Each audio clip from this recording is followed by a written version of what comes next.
Everyone, আমার নতুন আরেকটি ভিডিওতে আপনাদের সকলকে স্বাগত। আজকে বানাবো সয়া চিলি। তো দেখুন সয়া চিলি বানানোর জন্য আমার কি কি লাগছে চলুন দেখে নিই। সয়া চিলি বানানোর জন্য প্রথমেই যে মেন ইনগ্রেডিয়েন্টস সেটা হচ্ছে সয়াবিন। তো এখানে আমি সয়াবিনটাকে সেদ্ধ করে রেখে দিয়েছি, আর নিয়েছি এখানে পেঁয়াজ ডুমো করে কাটা, রসুন, একটু আদা আর একটু কাঁচা লঙ্কা, আর নিয়েছি ডুমো করে রাখা ক্যাপসিকাম আর একটু টমেটো। তো চলুন রেসিপিটি শুরু করা যাক। তো দেখুন আমি এখানে পেঁয়াজ, আদা, রসুন আর লঙ্কাটাকে পেস্ট করে নেব। তো মিক্সির মধ্যে সব কিছু দিয়ে একটা পেস্ট করে নিলাম। এবার দেখুন এই পেস্টটা হয়ে গেছে। তো এই পেস্টটি এবার আমি ওই সোয়াবিনের মধ্যে মিক্স করব। তো ওই সোয়াবিন সেদ্ধটার মধ্যে আমি এই পেস্টটি দিয়ে দিলাম। বাটা মশলাটা দেওয়ার পরে এবার ওই সোয়াবিনগুলোর মধ্যে 1 চামচ বেসন, 1 চামচ ময়দা এবং 1 চামচ কর্নফ্লাওয়ার দিয়ে দিলাম। এবার একে একে ওর মধ্যে একটু গোলমরিচ গুঁড়ো, শুকনো লঙ্কার গুঁড়ো, একটু হলুদ গুঁড়ো, একটু পাতিলেবুর রস, একটু নুন আর একটু টমেটো সস, সোয়া সস আর একটু সাদা তেল দিয়ে মিক্সচারটা ভালো করে মিক্স করব।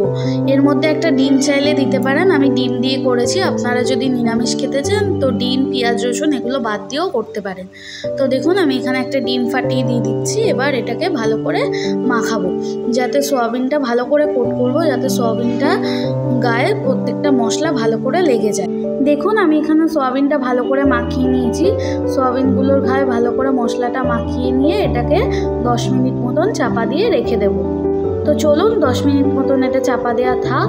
10 মিনিট পরে আমি ঢাকনাটা খুলে একটা একটা করে সোয়াবিন আমি তেলের মধ্যে ছেড়ে দিচ্ছি। সোয়াবিনগুলো ভালো করে ভেজে নেবেন, কড়া করে ভাজলে ভালো হয়, হালকা ভাজলে ডিমের কাঁচা গন্ধটা বেরোতে পারে। ওই জন্য দেখুন আমি একটা একটা করে সয়াবিন ছেড়ে দিয়ে একটু কড়া করে ভেজে নিচ্ছি, যাতে এগুলো শুধু শুধুও আপনারা খেতে পারবেন সস দিয়ে, পকোড়া টাইপের। দেখুন আমার ভালো করে ভাজা হয়ে গেছে। এবার আমি একটা তুলে নিচ্ছি। এইভাবে আমি প্রত্যেকটা সয়াবিন ভেজে তুলে নেব। সয়াবিন ভাজা হয়ে গেলে ওই একই তেলের মধ্যে আমি যে পেঁয়াজ, আদা, রসুন, কাঁচা লঙ্কার যে পেস্টটি করে রেখেছিলাম ওই পেস্টটি দিয়ে দিলাম। এবার ওই পেস্টটি দিয়ে ভালো করে নাড়বো, যাতে পেস্টটা তলা দিয়ে পুড়ে না ওঠে। পেস্টটা ততক্ষণ নাড়বো যতক্ষণ পেস্টটা থেকে তেল ছাড়তে আরম্ভ করে, ততক্ষণ পেস্টটা নাড়তে হবে। এবার এর মধ্যে আমি একটু ডুমো ডুমো করে রাখা পেঁয়াজ আর একটু ডুমো ডুমো করে রাখা ক্যাপসিকামও দিয়ে দিলাম। এবার যাতে এই ডুমো ডুমো করা ক্যাপসিকাম আর পেঁয়াজের কাঁচা গন্ধটা যতক্ষণ না যাবে ততক্ষণ এটাকে কষাতে হবে। তো আমি মাঝে একটু ঢেকে দিয়েছিলাম যাতে এগুলো একটু নরম হয়ে যায় আর মশলাটাও যাতে একটু কষানো হয়ে যায়। তো দেখুন আমার এখানে পেঁয়াজ আর ক্যাপসিকামটা প্রায় একটু নরম হয়ে এসছে, সিদ্ধ হয়ে গেছে। এদিকে মশলাটাও কষানো হয়ে গেছে। তো এর মধ্যে আমি একটু নুন দিয়ে দিলাম। এবার নুন দিয়ে এটাকে ভালো করে নাড়াচাড়া করব। নুন দিলে পেঁয়াজ আর ক্যাপসিকামটাও একটু আরও বেশি নরম হয়ে যাবে। 80% মতন পেঁয়াজ আর ক্যাপসিকামটা প্রায় সেদ্ধ হয়ে গেছে। এবার আমি এতে ডুমো ডুমো করে রাখা টমেটোগুলো দিয়ে দিলাম। টমেটোগুলো আগে দিলে টমেটোগুলো বেশি গলে যেত, ওই জন্য আমি টমেটোগুলো একটু পরেই দিলাম। এবার টমেটোগুলো দিয়ে এর মধ্যে একটু স্বাদের ব্যালেন্স রাখার জন্য এর মধ্যে দিলাম একটু চিনি আর দিলাম একটু লঙ্কার গুঁড়ো, মানে কাশ্মীরি রেড চিলি পাউডার।